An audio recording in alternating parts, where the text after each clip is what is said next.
మీ ఎలాంటి వ్యాపార ప్రకటనలకైనా వెంటనే మా ఛానల్ సంప్రదించండి. ప్రస్తుతం మనతో పాటు ప్రముఖ ఆధ్యాత్మికవేత్త వేదిక్ ఆస్ట్రాలజర్ గోనుగొంట్ల సురేష్ బాబు గారు ఉన్నారు. గురువుగారితో మాట్లాడేద్దాం. నమస్కారం గురుగారు. మణికంఠ గారు నమస్కారం అండి.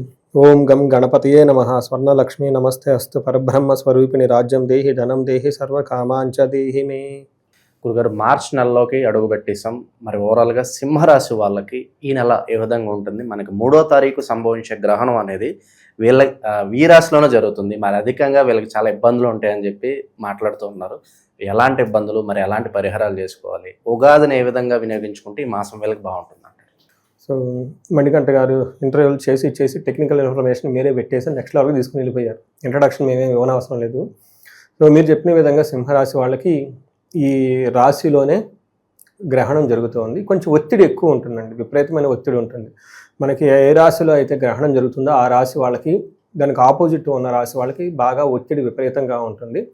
దానికి సింబాలిక్గా మనం ఈ వార్స్ అవన్నీ చూస్తూనే ఉన్నాము. రెండోది, నాకు వచ్చే కాల్స్ కూడా సింహరాశి వాళ్ళు చాలామంది ఈ 1 వీక్ 10 డేస్ నుంచి ఎక్కువ భయపడి చేసేవాళ్ళు ఎక్కువ ఉన్నారు. ఉంటుంది, నేను కాదన్ను. అయితే టూ మచ్ టెన్షన్ చేసేసుకొని కాల్స్ చేసేవాళ్ళు ఎక్కువ ఉన్నారు. సో ఇది ఆస్ట్రాలజర్కి ఒక ఫుల్ డిమాండ్ పీక్ అని నేను అనుకుంటూ ఉంటాను అనమాట. జనరల్గా చేసి జరిగిపోతూ ఉంటాయండి. బట్ మీరు చెప్పిన విధంగా కొంత ఈ రాశి వాళ్ళకి ఇంపాక్ట్ ఉండనే ఉంటుంది. ఓవరాల్గా సింహరాశి వాళ్ళకి మార్చి మంత్ కొంచెం జాగ్రత్తగా ఉండాల్సిన పరిస్థితి. అది గ్రహణం కానివ్వండి, తర్వాత ఉగాది కానివ్వండి, అది ఇంకా వేరే గ్రహాల యొక్క పరిస్థితిని బట్టి చూస్తే కొంచెం జాగ్రత్తగా కేర్ఫుల్గా ఉండాల్సింది. ఈ టైంలో పెద్ద పెద్ద పనులు చేయకుండా, కొత్త వాళ్ళని నమ్మకుండా, ఏది చేయకుండా, ఏది రిస్కీ పనులు చేయకుండా అలా వాళ్ళకి రెగ్యులర్గా పనులు చేసుకుంటూ ఉంటే చాలా బెటర్. ఈ టైంలో వాళ్ళు బెటర్ అన్ని అందరు కొత్త వాటిని ఏదైనా కనుక అవాయిడ్ చేస్తే చాలా మంచిది మనకు చెప్తూ ఉంటారు.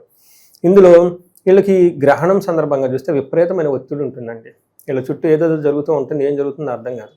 కానీ విచిత్రం ఏంటంటే వీళ్ళకి కీర్తి ప్రతిష్టలు ఎక్కువ వచ్చే అవకాశం ఉంటుందంట ఈ టైంలో. అదే అదర్ సైడ్ చూసుకుంటే కీర్తి ప్రతిష్టలు ఎక్కువ వస్తూ ఉంటాయి అని చెప్తారు. పరువు పోయే సందర్భాలు ఉండవంటారా? కీర్తి ప్రతిష్టలు అంటే వీళ్ళు టెన్షన్ ఎక్కువ పడుతూ ఉంటారండి. అంటే వీళ్ళు చుట్టూ ఏదో జరుగుతుంటే వీళ్ళకి అర్థం కాదు. చాలా ప్రెషర్ ఉంటుంది కదండి, ఇటు అందరు ప్రెషర్ ఉంచేటప్పుడు కదా. ఇది సినిమాలో రౌండప్ చేసి కొడతారు, మహేష్ బాబు సినిమాలో ఉంటుంది. రౌండప్ చేసి ఇంకా కన్ఫ్యూజన్ ఎక్కువ అవుతుంది అన్నట్లు వీళ్ళు సింహరాశి మొదలే ఫైటింగ్ నేచర్ ఎక్కువ. వీళ్ళ చుట్టూ ఏదైతే జరుగుతూ ఉంటుంది దానికి ఎక్కువగా రియాక్ట్ అవ్వకుండా తటస్థంగా ఉంటే చాలా మంచిదండి. సో వీళ్ళకి మఖ 1, 2, 3, 4 పాదాలు, పుబ్బ 1, 2, 3 పాదాలు, తర్వాత ఉత్తర ఫస్ట్ పాదం అంతా ఇందులో ఉంటారు. పేరు బలం కనుక చూసుకుంటే చాలా పాపులర్ అయిన పేర్లు అంతా ఇందులో ఉంటారు. మా, మీ, ము, మేమో, టాటి, టూటే అన్న అక్షరాలంతా కూడా వీళ్ళకి ఇందులో ఉంటారండి. మనం ఇందులో గ్రహాలు మనకి గ్రహణం జరుగుతుంది, తర్వాత ఉగాది పండుగ ఉంది. ఇవి కాకుండా 2 గ్రహాలు కూడా మారుతూ ఉన్నాయండి. ఒకటి సూర్యుడు, రెండోది వచ్చేటప్పటికి శుక్రుడు మారుతున్నారు. ఒకళ్ళు 3వ తారీఖే మార్చి 2nd ఒకళ్ళు మారుతున్నారు 15th. ఓకే, మధ్యలో సూర్యుడు మారుతూ ఉన్నారు అనమాట.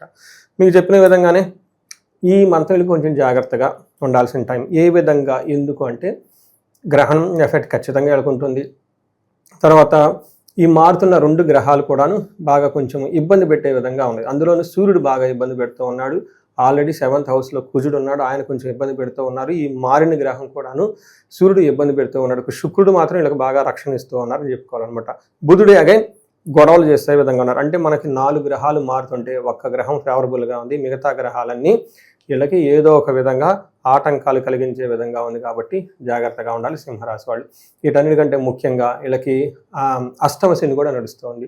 అది ఇంకా ప్రాబ్లమాటిక్గా ఉంటుంది. ఈ ఇంట్లో ఇంకా ఎవరన్నా కనుక ధనుసు రాశి, కుంభరాశి, మీనరాశి, మేషరాశి కాంబినేషన్ వైఫ్ అండ్ హస్బెండ్ కానీ ఎవరైనా ఉంటే ఇంకా వీళ్ళకి ప్రభావం అధికంగా ఉండి కొంచెం డిస్టర్బెన్స్ ఎక్కువగా క్రియేట్ అయ్యే అవకాశం ఉందండి. మనకి 8th హౌస్లో సూర్యుడు ఉంటే కొంచెం మంచిది కాదు అంటారు. ఏమవుతుంది? దుర్దోష శత్రు సంవాదు అంటే చెడు ఉద్దేశాలు ఎక్కువ వచ్చేస్తాయి అంట. శత్రువులతో గొడవలు పడతాను, వీళ్ళంతా వీళ్ళే పోయేసి చూడండి. అసలుకే శత్రువు, వాళ్ళతో మానవ వదిలేదు, వీళ్ళంతా వీళ్ళే పోయి కలిగించుకుంటూ ఉంటారు. గమన వ్యయం వృధా అంటే అటు ఇటు తిరుగుతూ ఉంటే అందులో వ్యయం విపరీతంగా అవుతూ ఉంటుంది, వృధా అవుతుంది. దుఃఖ వార్త శృతం చైవ, వినకూడని వార్తలు వినే అవకాశం ఎక్కువగా ఉంటుంది. జాగ్రత్తగా ఉండాలి. మనీ విషయంలో చాలా చాలా జాగ్రత్తగా ఉండాలి. ₹1 తీసారా గోయిందే. ఒకసారి డబ్బు మనకి చేయదాకి దూరంగా పోయింది. ఆ పోయిన ధనం ఏమైనా వాళ్ళ వీళ్ళకి ఉపయోగం ఉంటుంది, ఉపయోగం ఉండదు. 2 మనస్పర్ధలు. ఇలా అంటే డబ్బులు ఇచ్చి ఏదో అంటారు చూడండి, డబ్బులు ఇచ్చి శత్రుత్వం పెంచుకున్నట్టు వీళ్ళు పోయి పాపం వీళ్ళకి ఖర్చుతో శత్రువులు కొనుక్కొచ్చుకున్నట్లు ఉంటుంది.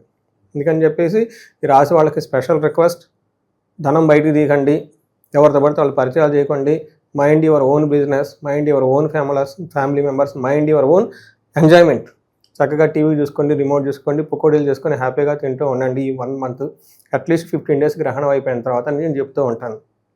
కుజుడు కూడా వీళ్ళకి 7వ స్థానంలో ఉన్నారండి. అన్న వస్త్రాది రాహిత్యం, సరైన టయానికి భోజనం కూడా అందకుండా ఉంటారు. కువార్త, అగైన్ చెడు వార్త తింటారంట. 2 గ్రహాలు అదే పొజిషన్లో ఉన్నాయి. భాతృణాం క్రోధ అంటే అన్నాదమ్ములతో గొడవ పడుతూ ఉంటారు వీళ్ళు అని చెప్తూ ఉంటుంది. తర్వాత ఓవరాల్గా చూసుకుంటే ఫైనాన్స్ని కోల్పోతారు. ఇక్కడ చూడండి, అక్కడ సూర్యుడు తర్వాత కుజుడు ఇద్దరు అగ్నికి ఆజ్యం పోసినట్లు 2 గ్రహాలు వీళ్ళ మీద పడిపోయి ఉన్నారు. కొంచెం జాగ్రత్తగా ఉండాలి. అయితే ప్రాఫిట్, బిజినెస్లో ప్రాఫిట్ అంటే ఉన్న బిజినెస్లో ప్రాఫిట్ మాత్రం ప్రాబ్లం ఏమి ఉండదు. వీళ్ళు కొంచెం ఓవర్ చేస్తే తప్పక నార్మల్గా అయితే ఉంటుందని చెప్తారు.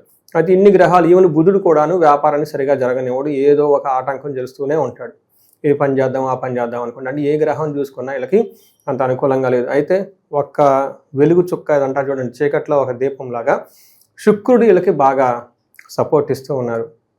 ఇక్కడ శుక్రుడు అంటే ఎవరు? ఫీమేల్స్, అంటే ఫ్యామిలీ మెంబర్స్, ఫిమైన్ ఎనర్జీస్, గాడెస్, వీళ్ళంతా వీళ్ళకి బాగా సపోర్ట్ ఇస్తూ ఉన్నారు. ఈ టైంలో వీళ్ళకి దుఃఖనాశ మహాసౌఖ్యం, బంధుమిత్ర సమాగమ, రాజాదర్శనం అర్ధప్రాప్తి.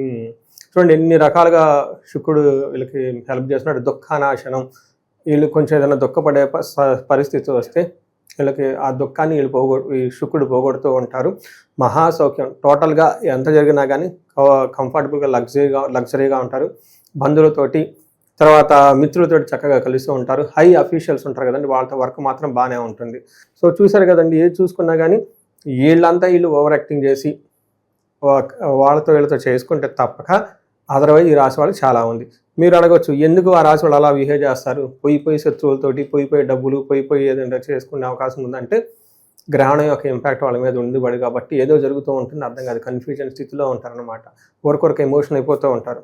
నాకు ఆల్రెడీ కాల్స్ ఈ గ్రహణం యొక్క ఇంపాక్ట్, ఈ వారి యొక్క ఇంపాక్ట్, అక్కడక్కడ ఉన్న వాళ్ళు ఒక నెగిటివ్ న్యూస్ ఇంకొక నెగిటివ్ న్యూస్కి స్ప్రెడ్ చేసి ఎమోషనల్గా అయిపోయి కాల్స్ ఎక్కువ చేసి భయపడేసి ఎమర్జెన్సీ మెసేజ్ మీద మెసేజ్లు పెట్టేస్తారు. సో నేను అదే చెప్తాను, ఎందుకు అంత టెన్షన్ పడిపోతారు ఏమైంది అని చెప్పేసి. అట్లా అని ఎక్కువగా టెన్షన్ కూడా పడిన అవసరం లేదు. Be cool, be relax. Okay, అది ఇందాక చెప్పినట్లు let them do their own business, let them be with అంటే లైఫ్కి సంబంధించి ఇంపార్టెంట్ డెసిషన్స్ అనేవి కాస్త కొంత టైం తీసుకుంటే బెటర్ అంటారు. ఎందుకంటే ఈ టైంలో తప్పుడు నిర్ణయాలు తీసుకునే అవకాశాలు ఉన్నాయి. మానసిక ఒత్తిడి ఎక్కువగా ఉంటుంది, అందుకని ఇలాంటి టైంలో ఎప్పుడు చేసుకోకూడదు అని చెప్తూ ఉంటారు అనమాట. అందుకని వీళ్ళకి ఏ ప్రకారంగా చూసుకున్నా సరిగా లేదు కాబట్టి బెటర్ కొంచెం రిలాక్స్ అయితే బెటర్ అండి. నేను ఎప్పుడు చెప్తూ ఉంటానండి, ఈ సింహరాశి వాళ్ళకి ఒక్క 2 అడుగులు వెనక్కి తీసుకునే టైం ఇది. వేటాడే ముందు కూడా సింహం వెనకే ఉంటుంది పొదల దగ్గర, చెంగునని ఎగిరే టైం కాదు. అందులో నీ గ్రహణ టైంలో ఇంకో 2 స్టెప్లు ఎన్నికేసి చక్కగా కూర్చోండి అని నేను చెప్తూ ఉంటానండి. ఇంకా ఈ రాశికి సంబంధించిన నక్షత్రాలు వాళ్ళకి ఏ విధంగా ఉంటుంది? నక్షత్రం వాళ్ళకి ఫస్ట్ అండి, వీళ్ళకి ప్రమోషన్స్ వచ్చే అవకాశం ఉంటుంది. బాసుల నుంచి మంచి ఫేవరబుల్ న్యూస్ వచ్చే అవకాశం ఉంటుంది. ఇది ఒక బెస్ట్ టైం అని మనకి చెప్పుకోవాలి. రెండోది, ఏ ప్రకారంగా చూసుకునే ధనము వస్తుంది, విపరీతంగా ఖర్చు కూడా అవుతూ ఉంటుంది. అంటే వచ్చేది పోయేది వీళ్ళకి అవగాహన ఉండదు. రెండోది హెల్త్ కాంప్లికేషన్ చూపిస్తూ ఉంటుంది. ఇది కూడా అందరికీ కాదండి, ఒక ఫస్ట్ 15 days ఈ గ్రహణం అయిపోయిన ఇమ్మీడియట్గా వీళ్ళకి హెల్త్ కాంప్లికేషన్స్ ఉండే అవకాశం ఉంటుంది. మఖా నక్షత్రం వాళ్ళకి పర్టికులర్గా గాయాలు అయ్యే అవకాశం ఉంటుంది. ఉత్తర ఫాల్గుని నక్షత్రం వాళ్ళకి గురువు యొక్క ప్రభావం లత్తా ఉండటంతో పశు నాశనం, మనకి అగ్రికల్చరల్ ఫార్మర్స్ ఎవరైనా ఉంటే వాళ్ళ దగ్గర పశువులు అవి ఉంటే వాటి వల్ల ఇబ్బంది వస్తుందని చెప్పుకోవచ్చు. బట్ సిటీల్లో వాళ్ళు మనకి సపోర్టింగ్ ఉంటుంది, కార్లు వెహికల్స్ ఏవో ఉంటాయి కదండి సపోర్టింగ్, స్లీవ్ అని ఏమైనా పని చేయకుండా ఉండే పోయేసి ఎడ్యుకేషన్కి సంబంధించి అంటే వీళ్ళకి సపోర్ట్ ఇచ్చేదన్నా ఉంటే అవన్నీ సపోర్ట్ ఇవ్వకుండా ఇబ్బంది పడే అవకాశం ఉందని మీరు గమనించవచ్చు.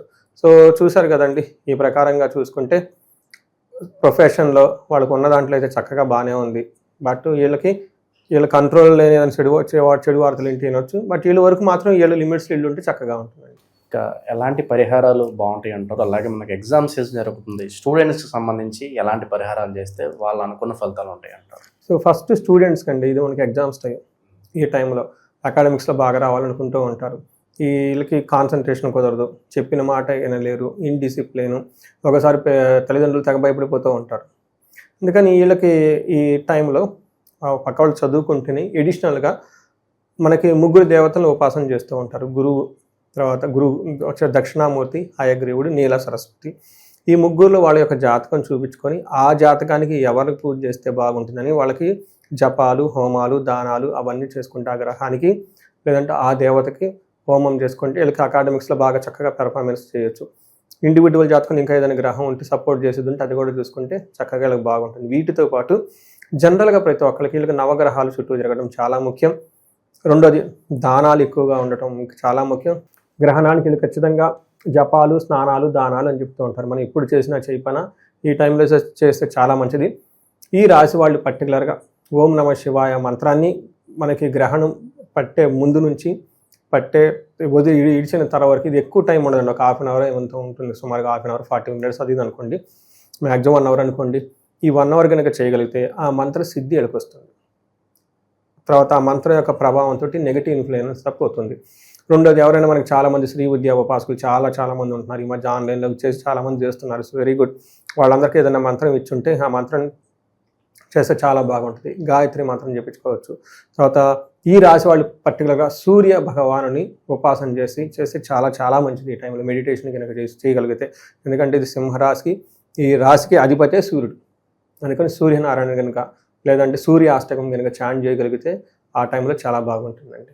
సో ఇంకా ఎవరైనా ధనం బాగా రావాలి అని అనుకుంటే వాళ్ళకి స్వర్ణలక్ష్మి విశేష హోమము, కార్యజయం రావాలి, మన్యు పాశుపత అభిషేకము, భార్యాభర్తలు అన్యోన్యంగా ఉండాలి, అన్యోన్య దాంపత్య పాశుపత అభిషేకం, పెళ్లి కావటం లేదు, పాశుపత అభిషేకము, ఇలాంటి విశ్వావసు గంధర్వరాజ హోమము, ఇలా రకరకాలు ఉన్నాయండి. ఎన్నో రకాల పరిష్కారాలు అవన్నీ ఉన్నాయి.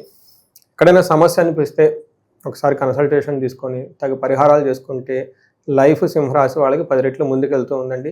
ఇంకో విషయం కూడా మర్చిపోయాను, శని భగవాన్ యొక్క ప్రభావం కూడా వీళ్ళ మీద ఉంది కాబట్టి శని పిప్పలాద స్తోత్రం చదువుకుంటే ఇంకా బాగా ఈ నెగిటివ్ ఎనర్జీ నుంచి బయటకు వచ్చేస్తారండి. చాలా బాగా వివరించారు. ధన్యవాదాలు. ధన్యవాదాలండి.